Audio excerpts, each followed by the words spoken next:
Assalamualaikum warahmatullahi wabarakatuh. Syukur alhamdulillah atas nikmat dan hidayah yang telah Allah Subhanahu wa taala limpahkan kepada kita semua. Bapak, Ibu, sahabat edukasi, apa kabar hari ini? Mudah-mudahan kita selalu dalam keadaan sehat dan tetap semangat walaupun masih dalam masa pandemi COVID-19. Kami dari Instalasi Promosi Kesehatan Rumah Sakit Daerah Zainal Abidin pada hari ini akan mengadakan kegiatan edukasi tanya kesehatan. Saat ini telah terhubung dengan narasumber kita yaitu Ibu Yenizar, SST Eskep MSI. Beliau adalah salah satu staf komite PPI di Rumah Sakit Umum Dr. Zainal Abidin Banda Aceh. Pada hari ini beliau akan mengangkat topik tentang pencegahan dan pengendalian infeksi dalam konteks COVID terhadap tenaga kesehatan di rumah sakit.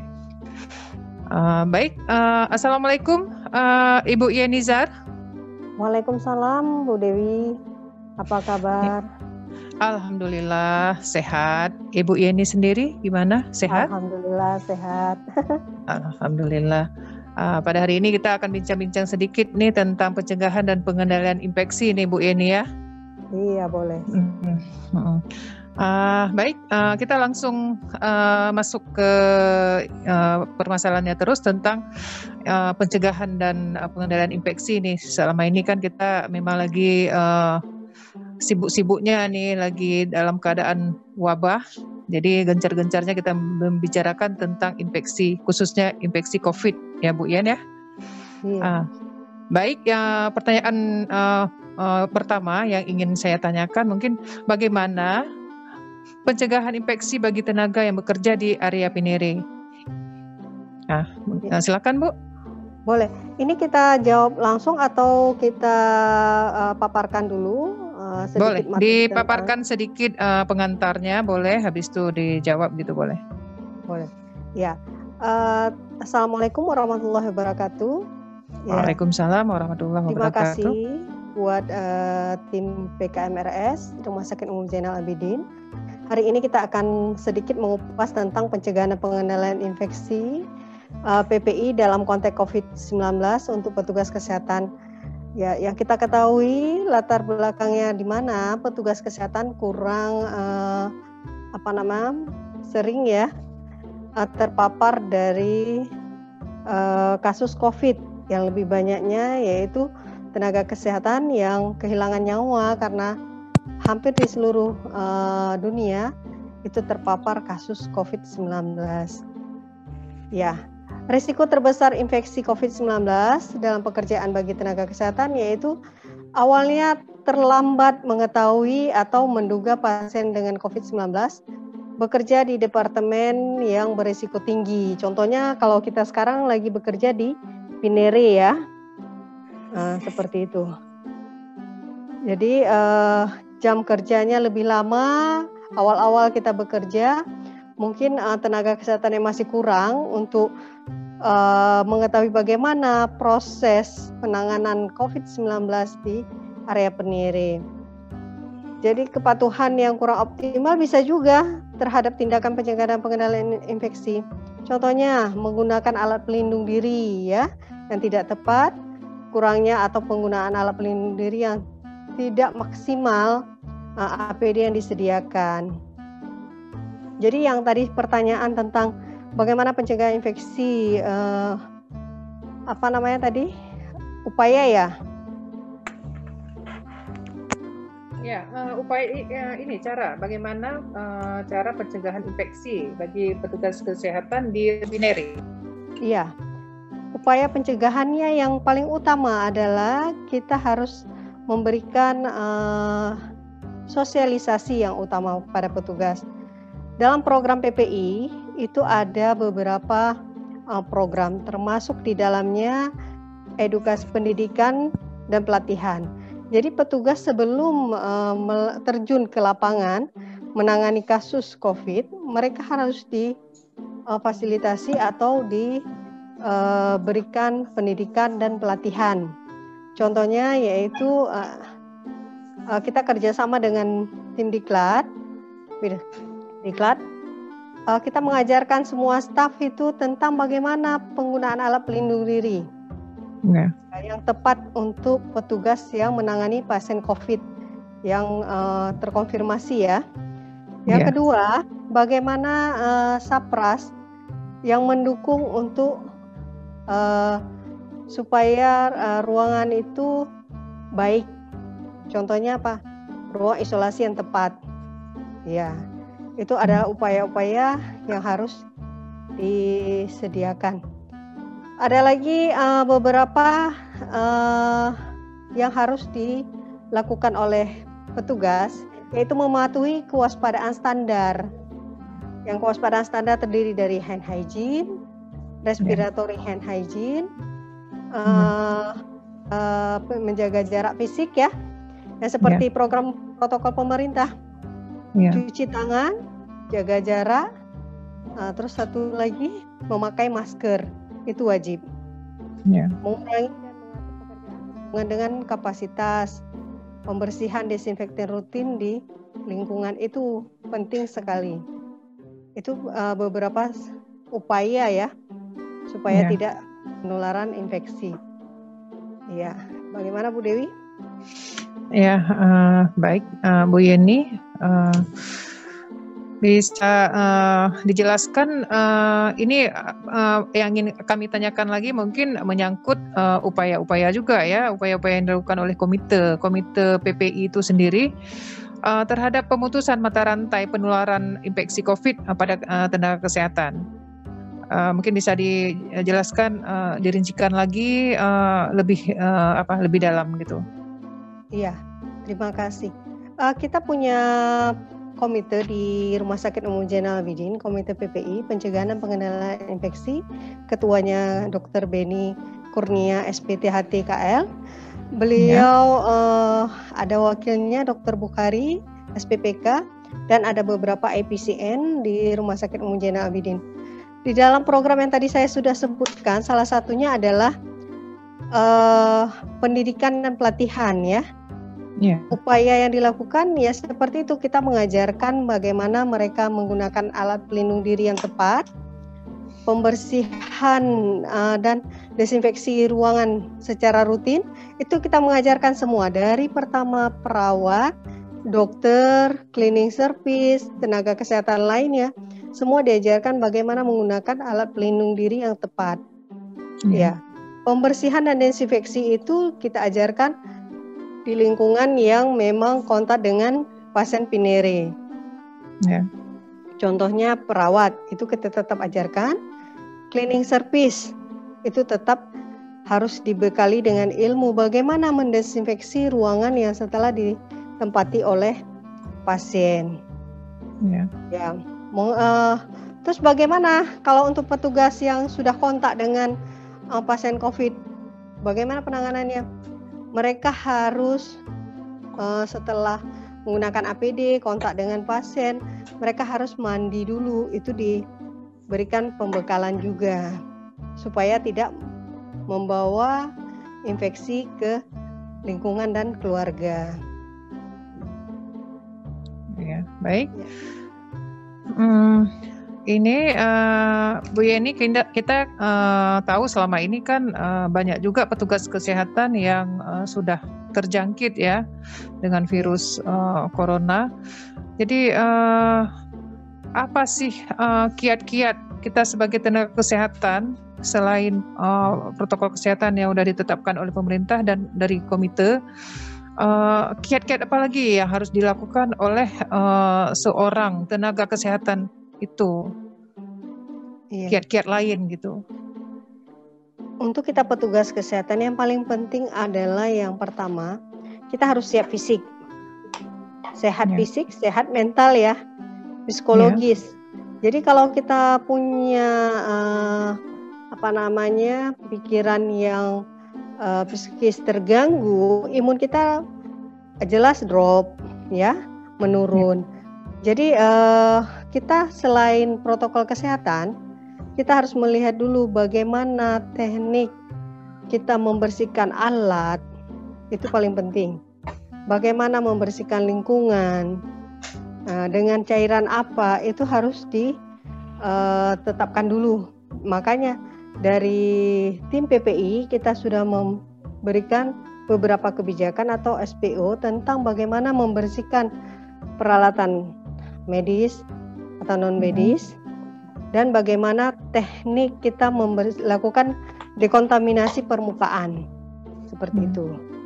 Jadi strategi yang seperti yang di WHO rekomendasikan untuk membatasi penyebaran COVID, jalankan langkah-langkah kewaspadaan standar untuk semua pasien. Yang tadi, hand hygiene, etika batuk, penggunaan alat pelindung diri. Biasanya sering kita menggunakan APD, tetapi APD kita bukan menutupi, misalnya masker, bukan menutupi hidung dan mulut, tetapi kadang-kadang kita turunkan ke leher. Itu bisa menyebabkan infeksi yang tadi sudah kita batasi ya kumannya, lalu masuk kembali. Lalu kita pastikan waktu dia datang ke rumah sakit, kita lakukan dengan langkah triase dulu. Identifikasi awal dulu pengendalian sumbernya. Jadi kita lihat apakah pasien ini punya gejala untuk COVID atau tidak. Ada perjalanan atau kontak erat dengan pasien yang COVID atau tidak. Ini kita lakukan triase awal ya. Iya. Ya, seperti itu. Ya. Baik Bu Yeni. Kita kan salah satu dari langkah-langkah untuk memutuskan mata rantai itu tadi ada dekontaminasi ya. Ini proses dekontaminasi ini kalau di Pinere itu biasanya yang melakukan dari petugas kesehatan itu sendiri atau memang ada petugas khusus yang melakukan dekontaminasi? Iya. Dekontaminasi itu saya jawab langsung ya. Iya, dia kita lakukan boleh dari petugas kita yang bekerja. Kalau memang kadang-kadang kan di jam tengah malam itu cleaning service belum tidak semuanya ada di tempat ya. Mungkin jam kerjanya sampai sore gitu. Jadi kita harus melatih juga atau mengedukasi sosialisasi semua staf yang bekerja di area Pinere. Ya. Dulu memang kita pernah melakukan fogging atau penyemprotan ya, tapi selama ini tidak direkomendasikan lagi untuk pengendalian lingkungan. Karena apa? Justru berbahaya kepada manusia. Karena yang kita semprot itu cairan kimia dan bisa menyebabkan kanker ya, seperti itu. Jadi kita lakukan pembersihan sekitar lingkungan 2 kali sehari dengan cara pengelapan seluruh permukaan lingkungan dan pengempelan lantai dengan cairan yang menggunakan klorin 0,5%. Kemudian kita bilas. Iya, kadang-kadang kan ada orang yang memang lagi batuk bersin, percikannya kan bisa jatuh ke lantai ya, dan itu bisa dibersihkan. Jadi menggunakan klorin. Jadi semua tempat peralatan itu harus mudah dibersihkan. Jadi kadang-kadang pakai klorin dengan cara menyemprot itu bisa menyebabkan juga korosif, berkarat semua alat medis kita. Ya. Gitu Bu. Ya, baik Bu Yeni. Berarti dalam melakukan proses dekontaminasi itu harus diperhatikan juga ya, jangan sampai kita tujuan kita untuk membunuh virus, nggak taunya terjadi korosi di alat-alat medis gitu ya, atau di lingkungan alat sekitar. Kesehatan itu kan alat kesehatan rata-rata mahal ya. Jadi kalau kita tidak menjaga dengan baik, maka bisa menyebabkan korosif dan rusak. Iya. Selanjutnya nih Bu Yeni, kita ingin tahu juga ini tentang kewaspadaan standar penanganan limbahnya gitu. Iya, boleh. Kalau limbah di area COVID, kita biasa menghasilkan limbah rata-rata semua infeksi ya, kalau di area COVID. Jadi segera buang limbah yang dihasilkan ke tempat pembuangan limbah sesuai dengan kebijakan dan SOP. Jadi SOP-nya hampir semua sama ya, dengan SOP yang pernah kita buat sewaktu sebelum terjadinya COVID. Memang COVID ini hal baru ya, dan terjadi di negara kita, sebelumnya terjadi di negara lain ya. Jadi SOP-nya semua yang dipakai oleh petugas atau yang terkontaminasi dengan pasien itu menjadi limbah infeksius. Contohnya APD yang dipakai oleh petugas itu kan masuk ke limbah infeksius. Jadi limbah infeksius itu harus dimasukkan ke insinerator untuk pembakaran. Ya, jadi waktu kita melakukan pemilahan limbah itu harus sesuai. Jadi jangan nanti terpapar petugas yang mengambil limbah. Ya, lihat, pertahankan tempat limbah yang bersih, tidak lebih mencapai 3/4 penuh. Langsung diikat dan dibuang ya. Pertahankan kebersihan kontainer sampah senantiasa bersih. Ini yang penting karena kita tidak tahu kuman atau virus itu tidak nampak dengan kasat mata. Jadi bisa saja dia masih menempel di tempat sampah atau limbah. Ya, seluruh limbah cair, darah dan cairan sekresi-ekresi dari ruang isolasi dianggap infeksius semua. Jadi kita mengalirkannya melalui IPAL. Contohnya yang dari pemusatan jenazah, memandikan jenazah itu semua masuk ke dalam IPAL seperti itu. Ya, jadi kalau misalnya cara yang tadi kita lakukan, segera dekontaminasi. Bila ada tumpahan darah atau cairan tubuh, langsung kita lakukan pembersihan dengan menggunakan spill kit dan menggunakan APD yang aman buat petugas. Ya. Baik, Bu Yeni. Kita mau bertanya ini. Ini kira-kira apa sih suplemen khusus untuk tenaga kesehatan? Apakah memang ada suplemen khusus untuk tenaga kesehatan? Karena kita mengingat pekerjaan tenaga kesehatan khususnya di bagian Pinere itu sangat berisiko. Apakah memang ada tunjangan dari segi makanan atau suplemen khusus gitu yang diberikan kepada tenaga kesehatan di Pinere? Jika kalau suplemen yang khusus mungkin kita sudah difasilitasi oleh instalasi farmasi ya, dan dari Wadir Penunjang itu sudah memberikan setiap bulannya itu ada vitamin C, itu ada beberapa macam, itu diberikan untuk menjaga daya tahan tubuh. Tapi selain suplemen ya makanan yang sudah disajikan oleh tim gizi itu juga diberikan kepada petugas yang sudah ada di Pinere. Jadi untuk yang lain, untuk menjaga imunitas tubuh, petugas harus menyediakan sendiri ya makanan sehat. Jadi kalau kita mau sehat ya kita harus menyediakan makanan yang sehat, jangan makan yang siap saji gitu. Buah-buahan itu wajib seperti itu. Baiklah Bu Yeni, mungkin itu saja yang ingin kami tanyakan pada kesempatan hari ini. Mungkin di kesempatan lain mungkin kita akan berbincang-bincang lagi lebih jauh mungkin dengan topik yang berbeda. Baiklah, terima kasih. Terima kasih banyak Bu Yeni atas waktunya. Semoga apa yang disampaikan bisa bermanfaat bagi kita semua. Kami dari instalasi mengucapkan sangat terima kasih banyak atas kerjasamanya. Kami pamit undur. Baik, Bu Yeni. Assalamualaikum. Sama-sama, terima kasih banyak atas waktunya. Waalaikumsalam.